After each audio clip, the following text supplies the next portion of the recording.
ഏവർക്കും സ്പോട്ടോപ്പിയയിലേക്ക് സ്വാഗതം. നമുക്കൊരു സിനിമാ കഥ പറഞ്ഞാലോ? തിരിച്ചടികളിൽ നിന്ന് ഇനിയൊരിക്കലും തിരിച്ചു വരാൻ കഴിയില്ലെന്ന് ചാപ്പകുത്തിയവരുടെ മുന്നിലേക്ക് രാജകീയമായി തിരിച്ചുവരവുകൾ നടത്തിയ ഒരു ഫുട്ബോൾ ക്ലബിൻ്റെ കഥ. സ്പെയിനിൽ ബാഴ്സലോണ ആസ്ഥാനമായി പ്രവർത്തിക്കുന്ന ഒരു ഫുട്ബോൾ ക്ലബ്ബ്. കാറ്റലോണിയൻ സംസ്കാരത്തെയും കാറ്റലോണിസത്തിൻ്റെയും പ്രതീകമായ ഒരു ഫുട്ബോൾ ക്ലബ്ബ്. 1899 ഡച്ച് താരമായ ജോവാൻ ഗാംബറിന് ഒരു ഫുട്ബോൾ ക്ലബ്ബ് തുടരാൻ ആഗ്രഹം വരുന്നു. അങ്ങനെ അദ്ദേഹം 11 താരങ്ങൾ ആവശ്യമുണ്ടെന്ന് തരത്തിൽ ഒരു പത്രക്കുറിപ്പ് പുറത്തുവിടുന്നു. മാസങ്ങൾക്കിപ്പുറം യോഗത്തിന് ശേഷം അദ്ദേഹം ആ 11 താരങ്ങളെ കണ്ടുപിടിക്കുന്നു. അദ്ദേഹം ഒരു ഫുട്ബോൾ ക്ലബിന് നേതൃത്വം കൊടുക്കുന്നു. ആ ക്ലബിൻ്റെ പേര് FC ബാഴ്സലോണ. ബാഴ്സലോണ എന്നാൽ യോഹാൻ ക്രൈഫിൻ്റെയും പെപ്പിൻ്റെയും യുഗമാണെന്ന് വിശ്വസിക്കുന്ന ഒരു ആരാധക വൃന്ദം ഇന്നും ബാഴ്സലോണയ്ക്കുണ്ട്. 1973-74 കാലഘട്ടത്തിൽ ഡച്ച് താരമായിട്ടുള്ള യോഹാൻ ക്രൈഫ് അയാക്സിൽ നിന്നും ബാഴ്സലോണയിലേക്ക് ചേക്കേറുന്നു.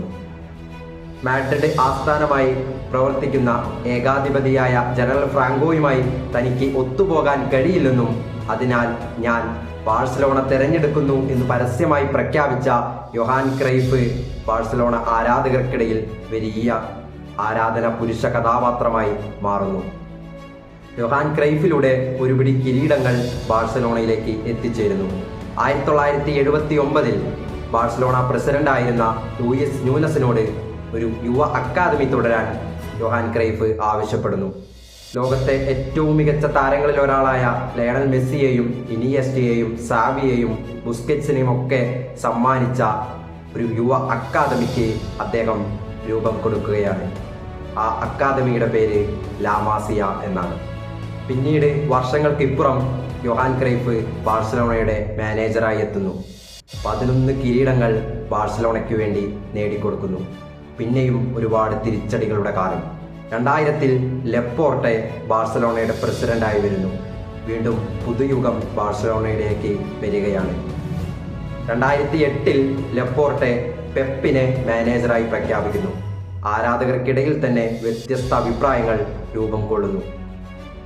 ചിലന്തിവല നെയ്തെടുക്കുന്ന എട്ടുകാലിയെ പോലെ കൊറിയ പാസുകൾ കൊണ്ട് എതിരാളികളെ നിഷ്പ്രഭരാക്കുന്ന ഒരു പുതുയുഗത്തിന് പെപ്പ് തുടക്കം കുറിക്കുകയാണ്. ടിക്കി ടാക്ക യുഗം.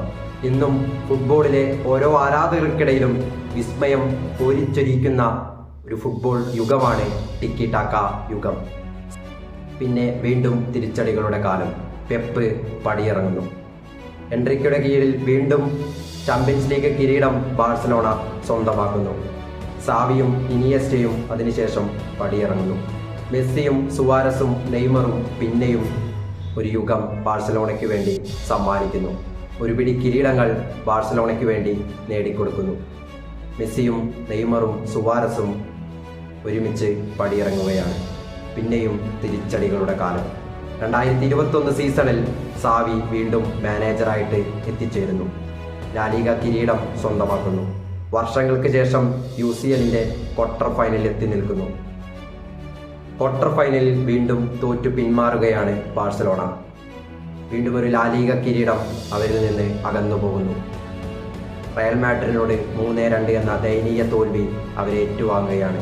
വീണ്ടും തിരിച്ചടികളുടെ കാലം തുടങ്ങുകയാണ്. സാവി ഒരു വർഷം കൂടി ബാഴ്സലോണയിൽ തുടരുമെന്ന് വ്യക്തമാക്കിയിട്ടുള്ളത് മാത്രമാണ് ബാഴ്സലോണയെ സംബന്ധിച്ചിടത്തോളം നേരിയ പ്രതീക്ഷ. പക്ഷേ മാധ്യമങ്ങൾ വീണ്ടും എഴുതി തുടങ്ങിയിരിക്കുന്നു ബാഴ്സലോണ യുഗം വീണ്ടും അവസാനിച്ചിരിക്കുന്നു എന്ന്. പക്ഷേ ഒരുപാട് താരങ്ങൾ പടിയിറങ്ങിപ്പോയാലും ഒരുപാട് ഫൈനലിൽ അടിപതറി വീണാലും ഈ ക്ലബിന് മുന്നിൽ ഞങ്ങൾ അണിനിരക്കും. കാരണം ഞങ്ങൾക്കിത് ക്ലബ്ബ് മാത്രമല്ല, ഇത് ഞങ്ങളുടെ ജീവശ്വാസമാണ്. ബാഴ്സലോണ ഈസ് മെസ്ക്യുലൻ club. Yes, always more than a club. ചാരമാണെന്ന് കരുതി ചകയാൻ നിൽക്കരുത്. കനല് കെട്ടിട്ടില്ലെങ്കിൽ പൊള്ളും. അതെ, ഇത് ബാഴ്സലോണ. ഒരുപാട് താരങ്ങളെ കൊണ്ടുവന്ന് പണക്കൊഴുപ്പ് കൊണ്ട് ഉണ്ടാക്കിയെടുത്ത ക്ലബ്ബല്ല ബാഴ്സലോണയുടേത്. La Masia കെട്ടിപ്പടുത്ത football ക്ലബ്ബാണ് ബാഴ്സലോണയുടേത്. വീണ്ടും ഗോൾ വലകൾ തകർത്ത് കാലിൻ്റെ കരുത്തുമായി തിരിച്ചു വന്നിടാതത്ര ദൂരത്തല്ലിതിൻ സമീപകാല മാത്രയിൽ ഒന്നിൽ നാം. Yes, Barcelona. വിസ്ക ബാഴ്സ, വിസ്ക കാറ്റലോണിയ. ഈ വീഡിയോ ഇവിടെ പൂർണ്ണമാകുന്നു. വീഡിയോ ഇഷ്ടപ്പെട്ട് കഴിഞ്ഞാൽ ഒന്ന് ലൈക്ക് ചെയ്തേക്കുക. അതുപോലെ തന്നെ സബ്സ്ക്രൈബ് ചെയ്യുന്ന കാര്യം ഒന്ന് മൈൻഡിൽ വെച്ചേക്കുക. അപ്പോൾ പുതിയൊരു വീഡിയോ ആയിട്ട് നമുക്ക് വീണ്ടും കാണാം. അതുവരേക്കും ബൈ ബൈ.